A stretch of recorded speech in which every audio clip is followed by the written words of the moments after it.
All right, guys, this is me again. This is Emmett D. Alpha Building. It's almost like everybody, guys, I'm probably at one of my least favorable sites to be. And I just left another one of my least favorite sites to be, and that would be Lowe's, guys. But I'm here, and I didn't want to kind of go in and expose people, man. But let me just tell you what I noticed about this place, guys.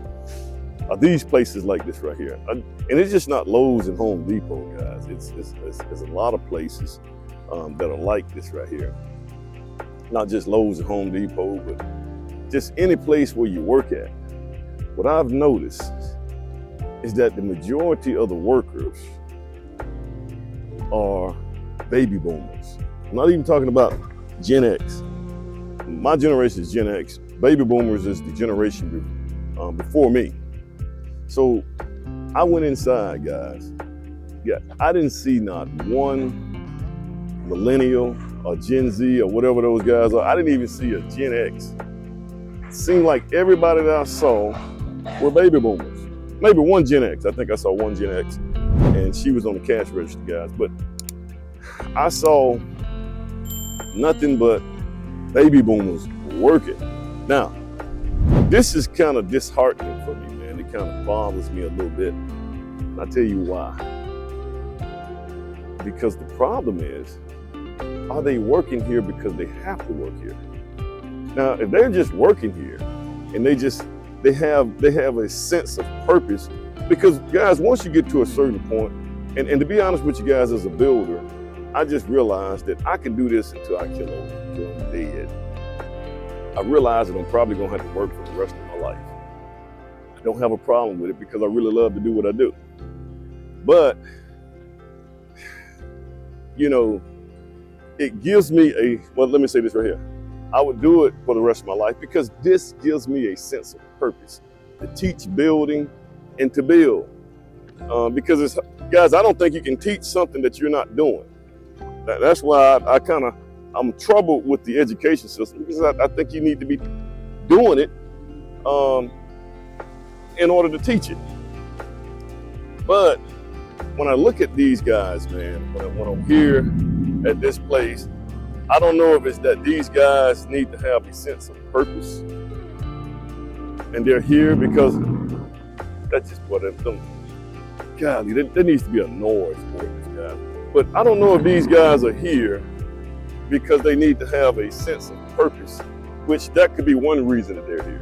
I get it, because you got to have a sense of purpose, and that purpose, it actually keeps you alive. This is why you guys, sometimes you get people that as soon as they retire, they die not too far after they retire, because they have no more purpose, or they feel like they have no purpose and they just give up in life.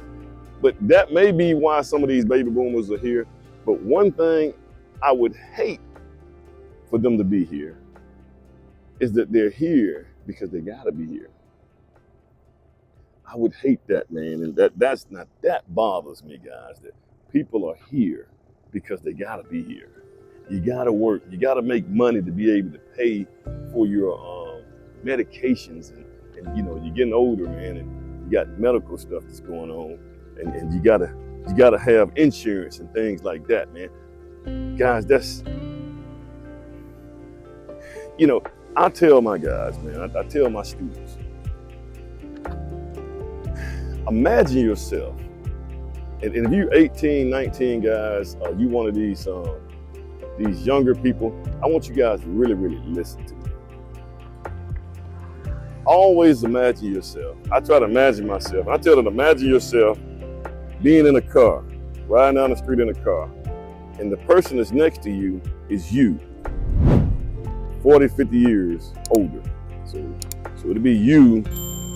If you're 18, you sit next to yourself at, I don't know, 80. Your job as an 18-year-old person is to make sure that that person that's sitting next to you has the best quality of life possible. That's your job. The point that I'm making is, it's what you do now. Younger guys, it's what you're doing now that's going to determine what kind of quality of life you're going to have when you become older. And it just, and guys, you got to do the best you can to work hard, guys. If you're young, man, you should be working, 60 hours a week. It's not gonna hurt you. And for a lot of you guys, I would even say, see, back in the day, man, we can go get married and all that kind of stuff at 20-something years old. We can do all that stuff back then. Times are different now. The most important decision that you're gonna make, or the most important financial important decision that you guys are gonna make now is who you marry. Guys, this new culture that we're living in, divorce is running rampant. You marry people today, guys, the probability of you getting divorced is very high, at a rate of 51%. And in most cases, guys, the divorce is gonna be initiated by the woman at a rate of probably 80%, and probably 90% if she have any higher degrees, if she got education, and I got my PhD, you got a higher chance of getting a divorce. It is what it is, guys. I didn't make the numbers up. It is what it is. So this just kind of bothered me, man. I just wanted to go ahead and do this video while I was here to kind of actually see a younger generation guy. Yeah. Hey, man, how old are you? All right, good deal. How you doing, man? Doing a little video here, man. All right, buddy. Yeah, I got a younger generation. That was a good thing. So I was actually wrong. But there was a lot of baby boomers in there, man, that was working, man. And I don't know if they're here because they got to be here.